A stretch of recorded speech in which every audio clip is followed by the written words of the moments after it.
Bueno, vamos a la pregunta número 16. ¿Tenías algún apodo o sobrenombre o cómo te decían tus papás o amigos de cariño? Sí, bueno, me decían Pepe pues por razones obvias, ¿no? La mitad de los chamacos éramos Pepes en ese entonces. Pero mi mamá siempre me dijo Pepo. ¿Pepo? Sí, y ese ha sido mi apodo favorito porque solo me lo decía mi mamá. Me lo decía como de cariño también, diferenciando A los demás. el Pepe. Después tuve un apodo en la secundaria, me pusieron el chino, pero no por el cabello chino, Por los sino ojos. porque hay quien me ve rasgos orientales. Yo he estado en un país oriental y a veces ahí hasta me paso desapercibido como si fuera de por ahí, de por ahí. No tengo los ojos rasgados realmente, ¿no? Pero por alguna razón Pasa por me el decían estilo. el chino, que además ese apodo me gustó, sobre todo me gustó más años después que Charles Bronson, que ha sido siempre mi ídolo en el cine, hizo una película llamada El Chino. Chino. Y yo dije, oh, Mi película. me copió, le presto mi apodo a Charles Bronson para que haga El Chino. Ok. Bueno, ahora vamos a la pregunta 17. ¿Tuviste alguna mascota o algún animalito especial en tu vida? Sí, tuve un hámster. ¿Un hámster? Tuve un hámster. Yo tenía como 10, 11 años, creo. Ok.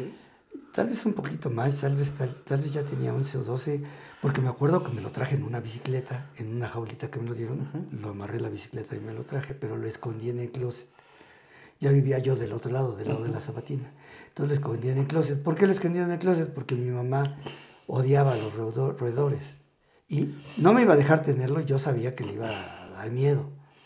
O sea, Pánico. le tenía pánico a los animales porque ella vivió en un lugar donde había muchas alimañas Bueno, de joven. Y pobrecita yo creo que una de las buenas, si no hubiera sido porque quería progresar y salir del pueblo para progresar ella, se hubiera salido por los animales, porque no les gustaban las alimañas, les tenía pánico, terror. Entonces yo lo tenía escondido y le llevaba de comer a escondidas. Y llegué un buen día. Un día se escapa el triste hámster. Okay. Y mi mamá estaba acostada. Y ve al animal y a la mano estaba una raqueta de ping pong que yo había dejado por ahí. Y con una puntería de apache, la primera que se lo había... No, fue raquetazo de ping pong. Lo mató. A la primera. No, qué puntería de apache. O sea, yo dije, bueno, o sea, Pobre hámster. ni lo vio. el mejor centenista lo hubiera hecho tan preciso. Entonces, pues ya, yo lloré a mi hámster y le fui a dar cristiana sepultura en el patio, en mi patio de Chapultepec. Y le lloré, me dolió mucho. Me dolió también haber espantado a mi mamá. Y no le guardé rencor, yo dije, pues, yo fui el que no, le pedí perdón al hámster, yo fui el que no te cuidó porque pues, también no sabía que mi mamá tenía esa puntería, si no la llevo a los Olímpicos. Esa fue la historia del hámster. Pero hasta la fecha, ahorita te voy a decir en la siguiente pregunta. Ok, vamos a ir a la pregunta número 18. ¿Quiénes eran tus amigos? ¿Cómo eran? Bien, en esa época, digo, tuve muchos amigos, pero en esa época tenía varios amigos. Mi amigo que le apodábamos, o le apodó mi mujer, con la que se llevó muy bien, ella le apodó el Willy, le puso de apodo el Willy. ¿El Willy? El Willy. ¿Por qué el Willy? Ella, es una historia que prefiero no contar porque es muy imaginativa de mi mujer. Pero él se llama José de Jesús y de niño le decían Chuchín. Ok. Y le caía gordo que le decían Chuchín, que le dijeran Chuchín. Entonces él ya desde la prepa se cambió el nombre por Pepe, porque él también era José. Y tenía derecho a llamarse Pepe, aunque su amigo se llamaba Pepe. Pero ya desde la prepa se cambió el nombre a José. Pero en ese tiempo, más chico, era Chuchín. O Chuy también, sus hermanos le decían Chuy. Y cuando me hice novio de mi esposa, que nos hicimos novios muy jóvenes, pues él era muy mi amigo y ella le cambió el apodo, porque tiene un apodo más gacho, que le puso un mono ahí. Ajá. Y le dijo, no, yo te voy a decir el güey. Porque tenía un apodo más gacho que no voy a repetir. Porque sí dije su nombre, José de Jesús. Y si él llegara a ver esto, me diría, porque yo tengo mi apodo, soy el hámster. El hámster, ok. Entre ellos yo soy el hámster. De hecho, mi hermano me dice hámster y yo de regreso, en honor a mi hámster, le digo hámster. Somos como si fuéramos, como si no tuviéramos nombre y perteneciéramos a la misma especie animal del animalito que me mató mi mamá. Entonces, él, mi primo Julio César, el Gillo, y si alguien conoce al topo Gillo, sabrán por qué le diríamos el Gillo. Si no, investíguelo, está fácil en internet. Ok. ¿No? Y otro que se llamaba Francisco, bueno, se llama Francisco Javier, le decían el Paco. ¿Topollillo por las orejas? Por las orejas. Ah, ok, porque Sí. me quedé pensando. Es mi primo. Ok. También fue mi amigo. Y el Paco, que el Paco, aquí lo voy a decir, y lo voy a decir porque él sí se le ocurrían travesuras, ¿no? Que yo participé en algunas, que prefiero que no se enteren ustedes, porque no sería un buen ejemplo, ¿no? Y la verdad, no me estoy exculpando, pues, finalmente yo acepté hacer las travesuras, ¿no? Ajá. Pues voy a mencionar solo una, ¿no? Ni siquiera fue idea de él, pero él fue el que le ejecutó, ¿no? El que me invitó y pues yo acepté. Ok. Porque se habían robado, él era acólito de la iglesia. Y entre los acólitos se robaron unas garrafas de vino de consagrar. Y me invitó a que nos emborracháramos con vino de consagrar y pues fui. Sí. No me rogó mucho. Okay. Éramos unos escuincles. No, es horrible la cruda. Sí, no. Porque es dulce. Bueno, el Paco. Después le cambiaron el nombre a El Bizcocho. Es el Bizcocho. Entonces ya si ve esto ya sabe quién es. El Bizcocho. Okay. Y otro que puedo considerar mi amigo, porque nos hemos acompañado toda la vida, desde que éramos niños hasta el día de hoy, es mi hermano Manolo. Okay. Que de cariño nos decimos hámster porque pertenecemos simbólicamente a la misma raza animal de mi mascota, el hámster. Fallecido en batalla. Ok. Bueno, vamos a la pregunta número 19. ¿Te celebraban los cumpleaños como eran? ¿Y sí. ¿Tienes algún recuerdo especial de alguno? Fíjate que sí. Sí, no recuerdo que fuera consistente el clásico pastel todo el tiempo, porque a veces la economía no lo permitía, pero algo que sí recuerdo es que, y eso lo he pensado toda la vida y lo reflexiono hasta ahorita, este momento que me lo estás preguntando, que yo tuve otros dos papás que fueron mis hermanos mayores. Mis papás trabajaban y quienes nos cuidaban eran mis hermanos, que son aproximadamente 10 años mayores que yo. Ellos fueron mis papás, los dos. Y yo sí recuerdo que aunque fuera un gansito, ellos nos festejaban el cumpleaños. Bueno, sí, un gansito podría ser, así. Nunca dejaron que pasaran nuestros cumpleaños de festejar. Es algo que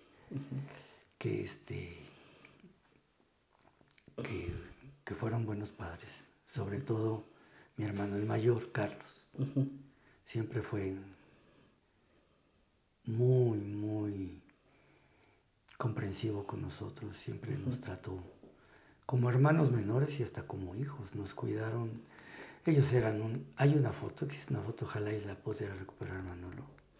Una foto donde nosotros teníamos 2 años y ellos tendrían 8 o 9.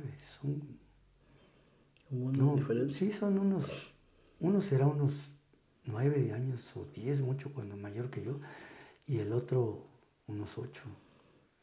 Entonces eran unos cuinclitos y ya nos andaban cargando. Como ahora las niñas, muchas niñas cuidan a sus hermanitos. Yo no he visto, también niños que cuidan a sus hermanitos, ¿no? Bueno, pues Se sigue dando, pero en ese entonces, en esa foto nos están cargando. Uno a Manolo y otro a mí. Okay. Sí, fueron nuestros papás. Okay. Ellos. Bueno, venimos a las preguntas interesantes. Ahora vamos, pregunta 20. ¿Quién fue tu primer amor y dónde la conociste? Cuando yo me cambié de escuela de la del Alfonso Herrera a la Manuel María Contreras, el primer día de clases, ese día me enamoré. De Patricia Victoria Gutiérrez Navarrete, y lo digo en nombre completo, porque hasta la fecha es mi novia. Pati, si nos escuchas. Hasta la fecha es mi novia. Por una razón muy simple, nunca terminamos. No terminamos. Desde ese día me enamoré. No me gustaba, pero no me metía. Porque todos le decíamos Pati o Patricia, pero había uno que estaba enamorado de ella y que era compañero de ella y vecino desde el primero de primaria. Entonces la conocía muy bien, se llevaba con ella. Pero yo creo que demostraba su amor con ella maltratándola verbalmente, diciéndole, le apodaba la ojos de gargajo. Porque tenía unos preciosos ojos verdes, unas pestañas grandísimas y era muy bonita. Entonces la molestaba, él le hacía una especie de bullying para llamar la atención. A ella le caía mal, pero bueno, tampoco era muy grosero, si se le puede llamar que no era grosero decirle ojos de gargajo, porque pues para él era un piropo, porque era muy vulgar, pero tenía ojos verdes, ¿no? ¿Cuántos años tenían, más o menos? Yo tenía 10 años todavía. Okay. Yo salí de 11 de la primaria, de 11 años salí, en sexto. Y en sexto, de 11 años, ya antes de cumplir los 12, nos hicimos novios. Bueno, ella me escogió de novio. Estaban entre ellas jugando a que si escogieran novio.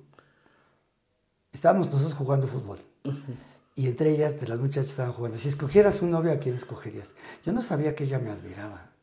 Pero ella me admiraba porque ella no era tan buena en las matemáticas, pero le gustaban. Y me admiraba porque yo era buena en las matemáticas. Eso creo, yo digo. Porque pues yo... O sea, había muchachos más bien parecidos que yo, pues, ¿no? Yo creo que le llamaba la atención eso, que yo no era el aplicado de la escuela, ni el presumido. Había uno que sí. Y por cierto, pues yo creo que a él también le gustaba ella, seguro, ¿no? O sea, ¿a quién no le gustaba a Patricia Victoria Gutiérrez Navarrete? Era preciosa la niña, ¿no? O sea, no era el único, creo que la mayoría. Pero pues, yo nunca le hice saber que a mí me gustaba, porque, pues, decir, ¿qué crees que no lo sé? Pues aquí, dime a quién no. Entonces ya estábamos jugando fútbol y ellos estaban jugando a escoger novio. Y entonces hasta me y jugaron a que corretealo, no digas quién, corretealo. Y vas y le dices, ¿quieres ser mi novio? A eso estaban jugando. Y de repente que se me aparece y me dice, ¿quieres ser mi novio? Y le dije, te voy a contestar siempre y cuando me digas si es en serio, porque sé que están jugando, yo ya las había visto. Siempre y cuando me digas si es en serio. Si están jugando, no te contesto.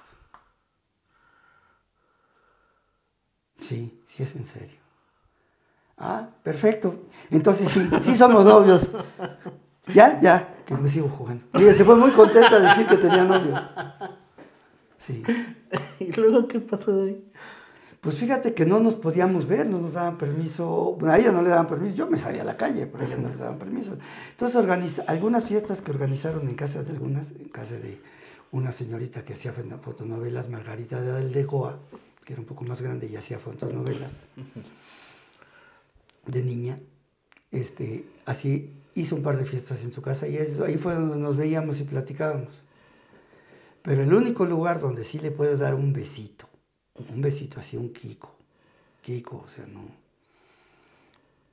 así, un beso en la boca fue en casa de otra compañera que se llamaba, ya al final, ya estaban terminando las clases de sexto, porque esto ya fue muy al final de sexto. Esas fiestas yo pude disfrutar el noviazgo de que sí la veía y platicábamos y todo. Y en esa fiesta sí me acuerdo que ella tenía una casa enfrente del bosque. Uh-huh.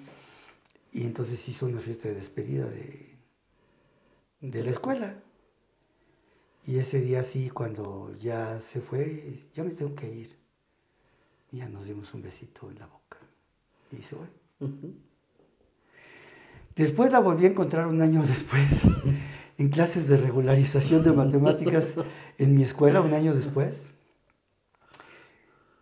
No me volteó a ver. No, pues tenía pena. No sé, no me volteó a ver, sí me vio. Y mi hermano, había un compañero de mi hermano que le dijo, oye, ¿ya viste a las chavas que están viniendo a las clases de recuperación, de regularización? Pero un año después, o sea, cuando se acabó el primero de secundaria. Además era raro porque era una maestra una escuela de puros hombres, pero las clases de regularización abiertas, no sé si las cobraban o no. Ella estaba en una secundaria, pues, seguramente de mujeres. Bueno, estaba en la secundaria 8. Los mandaron a clases de regularización a la 3 con maestros de la 3. ¿Por qué? Pues porque la 3 era excelencia, de verdad, era excelencia en todo. En el coro, en la banda de guerra, en grados, en concursos académicos, en todo, en la escolta, ¿no? Entonces estaba ahí.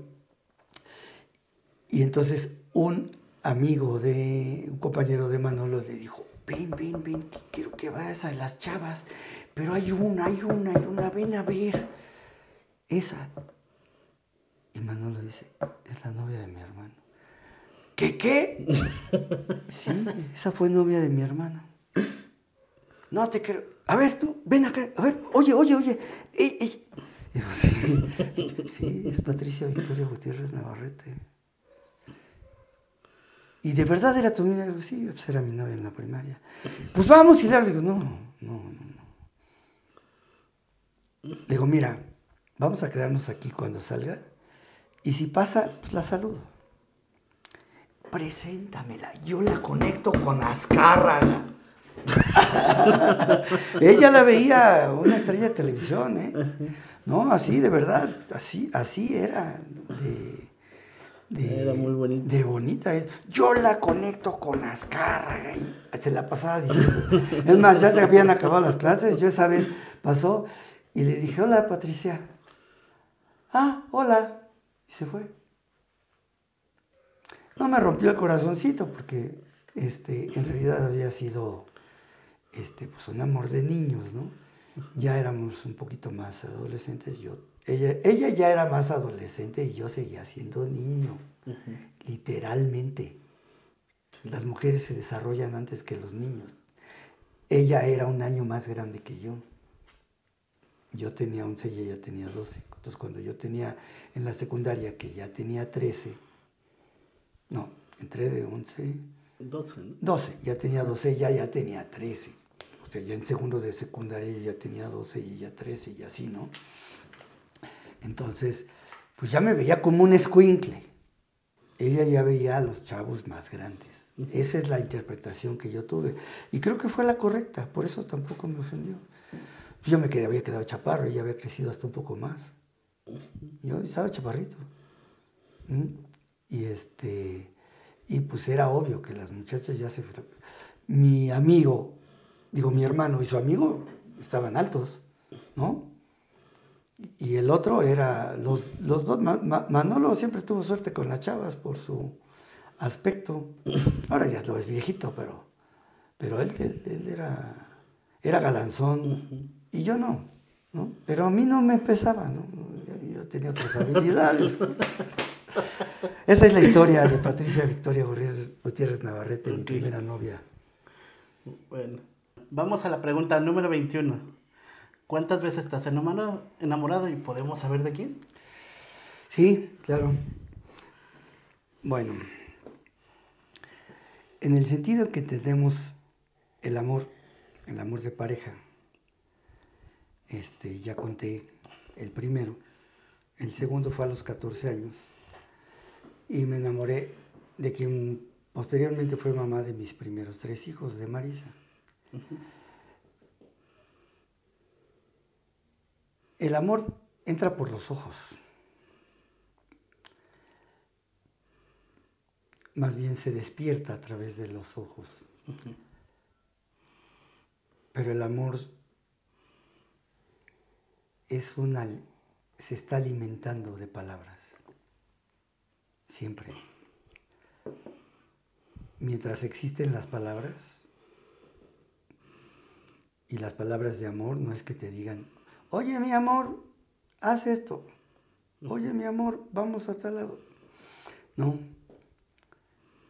Sino es las palabras que siguen manteniendo el amor de un lado y de otro. Sí es cierto que entra por los ojos porque ahí no se puede negar la identificación visual. ¿No? Entonces, yo conocí a Marisa 1 año y medio antes de enamorarme de ella. Ajá. Y era bonita, pero ella no se pintaba nada, éramos unos niños. Cuando me hice su novio fue cuando por un azar tuvimos que empezar a intercambiar palabras. Y palabras para hacer algo. Ya lo voy a contar en otra historia. Okay. Entonces, ese es tu segundo. Ese es el segundo. Me voy a saltar hasta el día de hoy. Okay. Y digo, no porque haya tenido muchísimos amores, ¿no? Sino porque yo me enamoro diario. Y muchas. No. Sí. Bueno, se ríe porque sabe que sí es cierto. Por aquí ese asunto que les digo que entra por los ojos. Efectivamente, por los ojos entró el amor por mi actual esposa y mamá de mi hijo, Víctor. Y en realidad se mantiene con las palabras, pero necesita siempre la sonrisa. No va a existir el amor si la sonrisa empieza a desaparecer. Ok. Ese es. Bueno, vamos a cambiarle de tema. Vamos a la pregunta número 22. ¿Veías televisión en ese momento? ¿Y tenías algún programa favorito o algún artista favorito? ¿De cuando yo era niño? De esa época en general. De la época. Entre niño y estudiante. Recuerdo muy bien que en el edificio, pues prácticamente nadie tenía televisión cuando yo era muy niño. Yo recuerdo que cuando tuvimos televisión, había niños, vecinos, que iban a ver la televisión a mi casa. Yo no iba a ver televisión a otras casas, porque a lo mejor sí tenían, pero no me invitaban, ¿no? Entonces, no digo que en mi casa fuimos los primeros en tener televisión, pero yo empecé a ver televisión cuando mi papá compró una televisión en blanco y negro. Entonces invitábamos a nuestros amigos a ver. Había un programa que era de cajón verlo, que era Los Cuentos de Cachirulo el domingo. Ok. Sí, no. Y todo porque el domingo sí me obligaban, así como la manada. Mañana vas a la escuela y ya te encierras el domingo. Pero yo casi no veía televisión porque yo hombre de la calle. Entonces, pues lo que había de ver en ese entonces y que iban a ver los chamacos, era un programa que eran Los Cuentos de Cachirulo, que eran entretenidos, la verdad. Y esos son los que veía. Yo puedo decir que me gustaba, porque pues, la televisión es algo así que es un imán para que estés ahí, te cuentan historias y cosas, ¿no? Era una producción, yo digo que muy bien realizada, porque había vestuario, era como una obra de teatro. Él era un hombre de teatro, Cachirulo, entonces hacía una representación teatral de un montón de cuentos, ¿no? Okay. Sí. Entonces, y era muy así, yo diría, con el tipo de actuación, de impostación teatral, para tratar de retrotraerte a esa época, era un objeto cultural importantísimo. Yo creo que eso se perdió todo porque en el temblor del 85 yo supe que un montón de cintas magnéticas o de carretes magnéticos se perdieron. Entonces, esas eran unas joyas, las de Cachirulo, y yo las disfrutaba como niño, que le cuentan un cuento en la televisión, pero de verdad eran unas grandes obras de teatro presentadas en televisión, porque pues era de que no había apuntador, no había chícharo, no había... Y era pues sí, eran grabadas, le llamaban en videotape.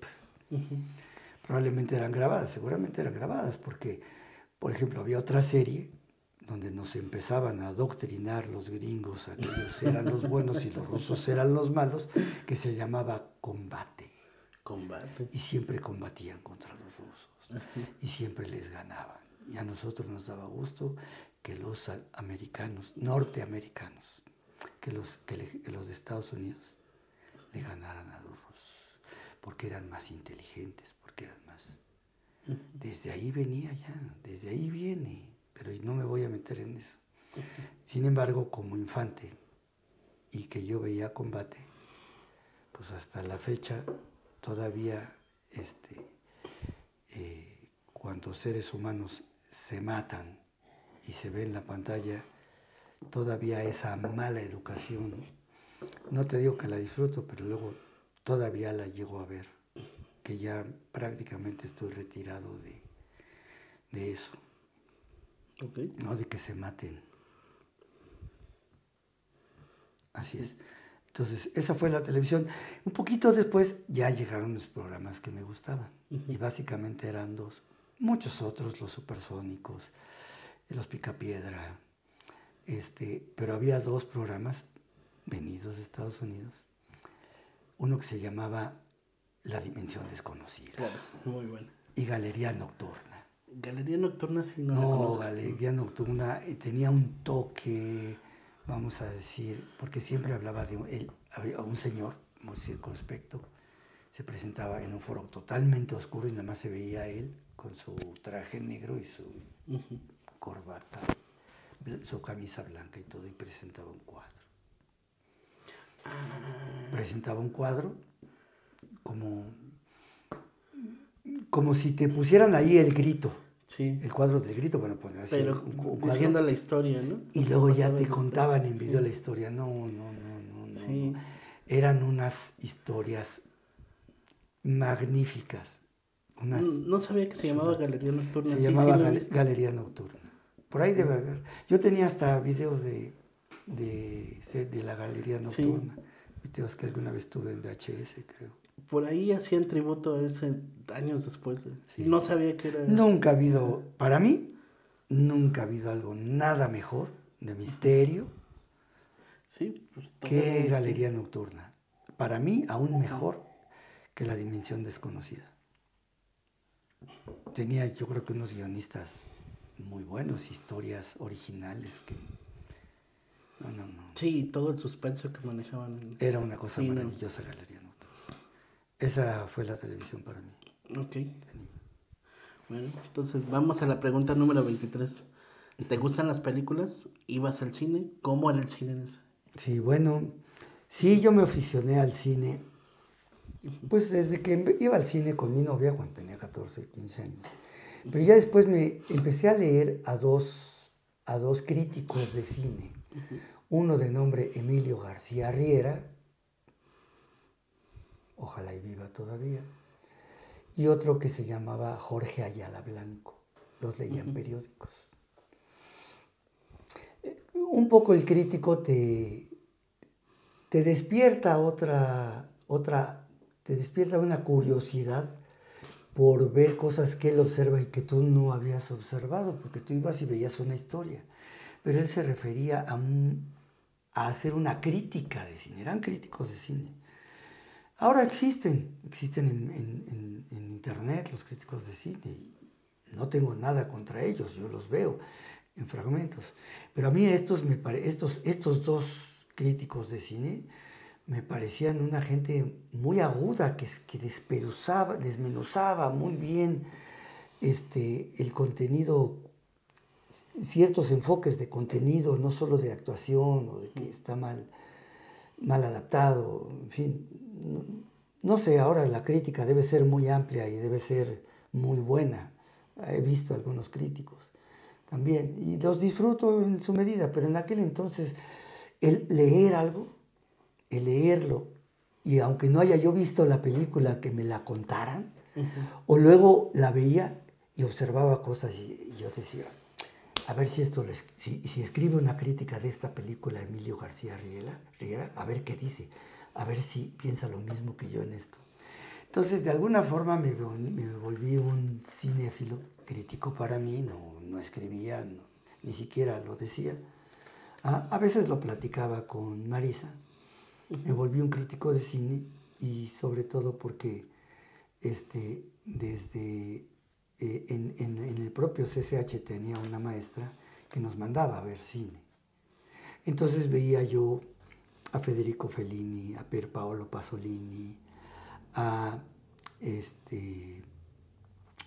directores de aquel entonces, que ya yo me empecé a aficionar a directores que tenían un prestigio de hacer un cine de calidad, que yo mismo ya había aprendido a entenderlo, no nada más ver las películas por una buena historia o lo que llamamos películas comerciales, ¿no? Pues, todas las películas que llegan al cine intentan ser comerciales, solo que hay... ¿no? Pues si no, no sería negocio. Sí. Pero hay quienes tienen una cierta, llamámosle, origen, pureza de expresar libremente su talento, como los directores italianos, como Stanley Kubrick y todos esos. Yo me volví muy cinéfilo en esa época, ahora ya no lo soy, pero disfruté mucho el cine, películas como como Naranja Mecánica, como la trilogía de Pier Paolo Pasolini, como algunas películas de Fellini. Yo todas esas iba con un sentido un poquito más crítico. En esa época el cine era diferente, ir al cine o el cinema. Bueno, sí, era lo mismo que ahora, solo que ahora es más caro y y las palomitas son, las cotizan en bitcoins. Sí, y ahora pues tienes que reservar por internet, y hay películas que es casi, si no las vas a ver, estás fuera de la jugada. Eso no existía, ¿no? Ahora, yo también tenía mis películas de violencia, de cierta violencia, vamos a llamarle así, que se volvieron unos íconos para mí, que eran cierto tipo de violencia, porque finalmente era violencia. Las películas de Charles Bronson, yo creo que las conocí casi todas, las veía casi todas, porque para mí era un personaje que, a pesar que tú veías a Charles Bronson en todas las películas, no haciendo lo mismo. Haciendo prácticamente lo mismo, pero de verdad que la película era completamente... Otra historia. Los directores lo acomodaban perfectamente bien, porque era el personaje ideal para hacerlo. Sí. Claro, había series como Asesino a Precio Fijo, que hizo como la 1, la 2 y la 3. Asesino a Precio Fijo. Hay otra que se llamaba, una donde Asesino a Precio Fijo fue después, que hizo creo que 2 o 3. Pero también hubo una serie donde la saga, pues, son como 3, es El Vengador Anónimo. Son títulos en español. Se llaman de otro modo en la película original. Pero, donde a él le violan y le matan a su mujer y a su hija. Y entonces él va y se vuelve un vengador anónimo. No solamente mata a los que los mataron a ellos, sino empieza a matar gente en la calle. Ajá. Por eso se llama El Vengador, porque se vuelve un vengador. Yo no sé si antes hubo vengadores, pero después de Charles Bronson como vengador, ya hubo varias series de vengadores. De hecho, hay una serie que me gustaba mucho que se llamaba The Equalizer. esa serie del Equalizer, era un vengador.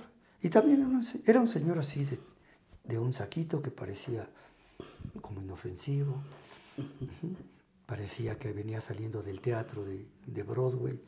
Pero era la mera neta, se la pasaba ajusticiando gente en la noche, malandros. Okay. Entonces, del cine me queda esa gran fortuna de haber vivido ese cine, que lo disfruté. El de aquí lo disfrutan más gente, pero ese... Y en particular voy a mencionar a mi director favorito, Walter Hill, que le hizo varias películas de Charles Bronson, entre ellas El peleador callejero. El peleador callejero es la máxima película de Charles Bronson. Okay. Si alguien la ve ahorita y dice, no, pues ¿para qué me la recomendaste? Está bien aburrida. No, pues vela 2 veces. Yo la he visto todas las veces que puedo, la veo. El peleador callejero es una gran obra cinematográfica y Walter Hill es uno de los grandes directores que no fueron tan famosos. Uh-huh. Y sobre todo era un guionista, y voy a decir algo, era un guionista que tenía solo un estilo de personaje, que lo varió muy pocas veces. Ese estilo de personaje sabes identificarlo en todas las películas de Walter Hill, que es una persona que no es violenta, pero que es muy valiente y que es capaz físicamente de hacer cosas extraordinarias que nadie podría. Uh-huh.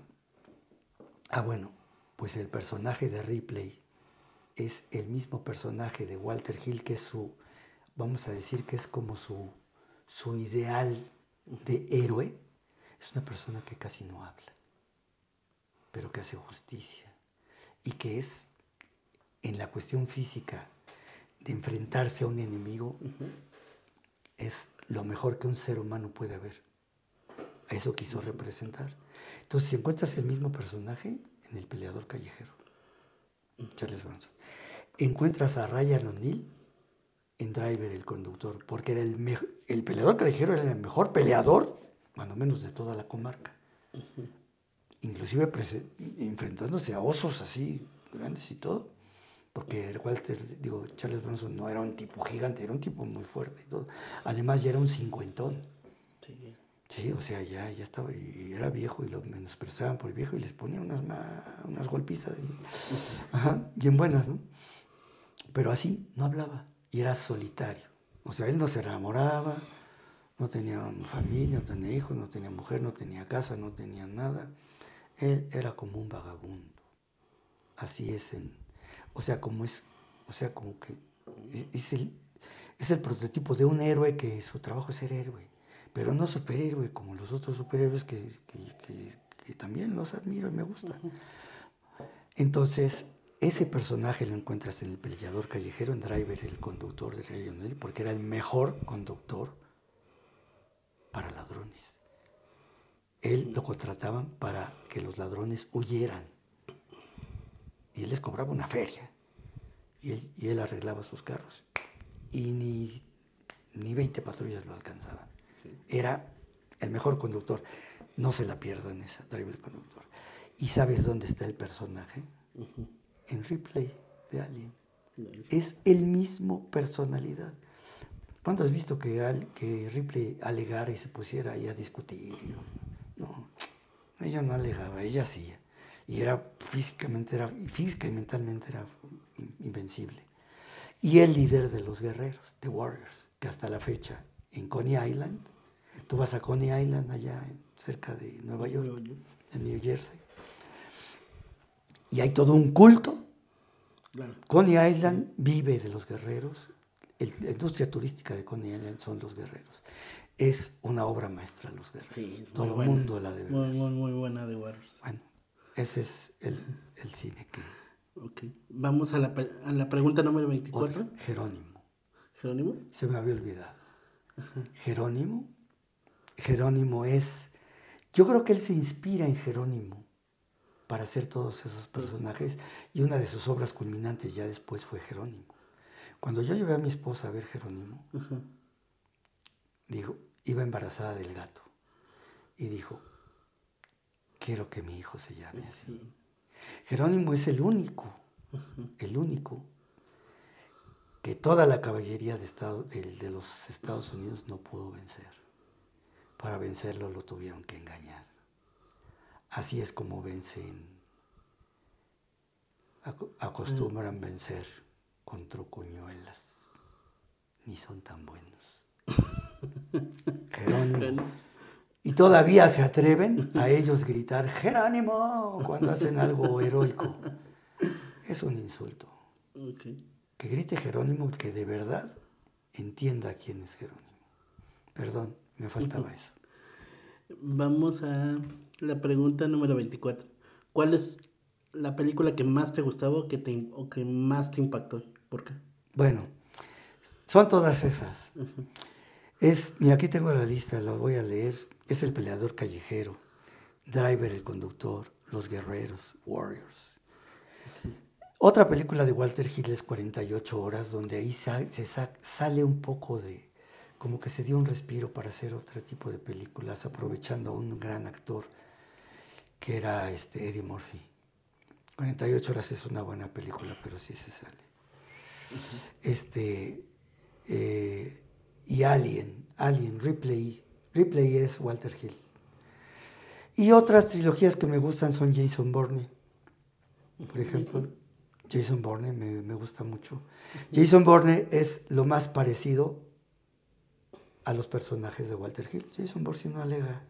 No, él solamente te hace pedazos este cuarto en menos de lo que te harían 10 personas, 10 borrachos. Él te lo voltea de cabeza en menos de 7 segundos. 10 borrachos se tardarían como 2 o 3 minutos. Sí. Y las que yo recuerdo así épicas, que a mí me gustaron mucho, fue 2001, Odisea del Espacio de Stanley Kubrick. Naranja Mecánica yo la vi muy joven y fue para mí impactante. Sí, no, es muy impactante. Pero 2001, Odisea del Espacio, solo hay una película, que le ha hecho honor y que yo la colocaría también en esa lista de favoritas de películas del espacio, que es la de Gravity. Ah, ok, ya más reciente. Que a mucha gente ni le gustó ni nada, pero también para mí es maravillosa Gravity. Para mí es tan favorita, y no estoy comparando, no quiero decir, en mis ojos, mente y corazoncito están en ese lugar, como 2001, Odisea del Espacio, Gravity. Ok. Bueno, vamos ahora a la pregunta número 25. ¿Tienes algún libro favorito y cuál es? Fíjate que sí, yo te iba a decir que no tengo uno favorito, porque en realidad no es que tenga favoritos. En la secundaria leí mucho porque ahí empezó mi época de lector. Porque de veras había una cultura de leer, ¿no? O sea, literatura era leer.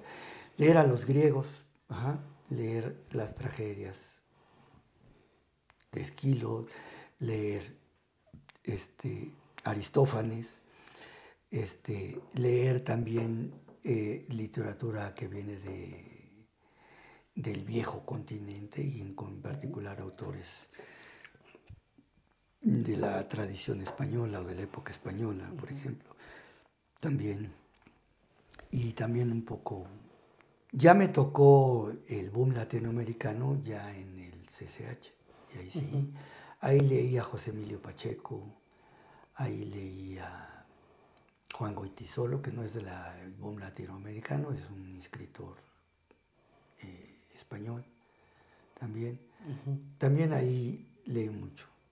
Y a otros clásicos, podría llamarle yo clásicos o tradicionales, como Hermann Hesse, como Werther, Goethe. Pero hay 3 libros, yo escogí 3 libros para hablarte de que esos libros me gustan, ¿no? No puedo decir que un libro me haya cambiado la vida, ninguno. Ninguno me cambia en realidad de una manera. Los libros te enriquecen porque te abren un panorama, porque además el ejercicio de leer y el proceso que ocurre en tu persona, que tú imaginas,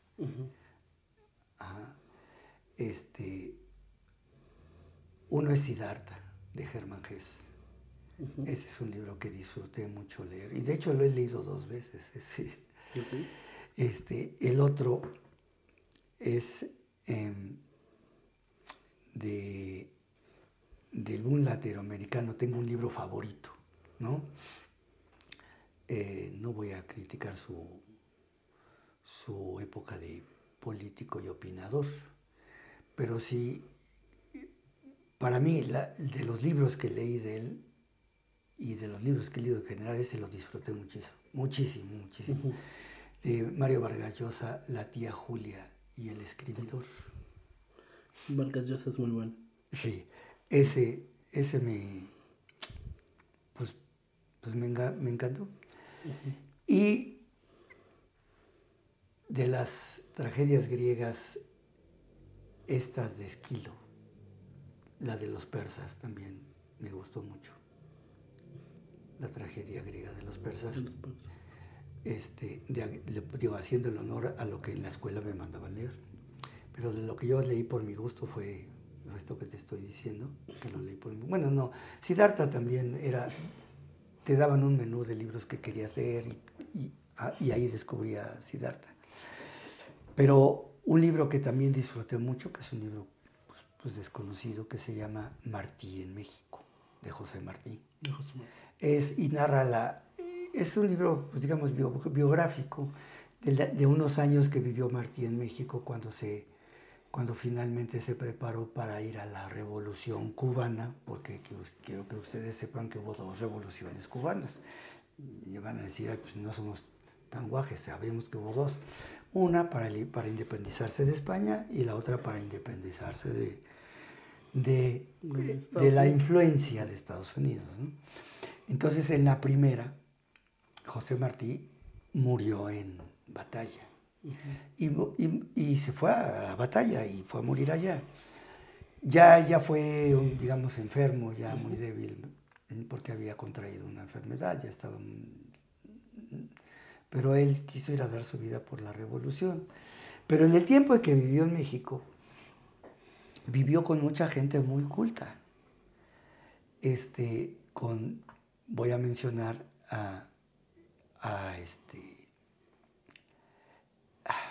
al nigromante, se me fue ahorita su primer nombre. creo que era Francisco Ramírez el nigromante. Perdónenme si se me fue el primer nombre, que me perdone el nigromante, que era también era un ateo, pero que era la mayoría de esos intelectuales de esa época eran ateos. Los que se reunían en ese círculo, ¿no? Todos eran revolucionarios y todo eso, ¿no? Estamos hablando, pues, prácticamente del siglo XIX, ¿no? Sí, del siglo XIX. Entonces, eran poetas, músicos, pero algo muy interesante es que ahí cuentan la historia de lo que aquel entonces fue considerada la mujer más hermosa de México. Y se llamaba Rosario de la Peña.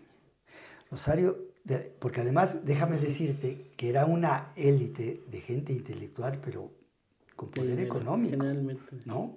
Tenían poder económico, o sea, no eran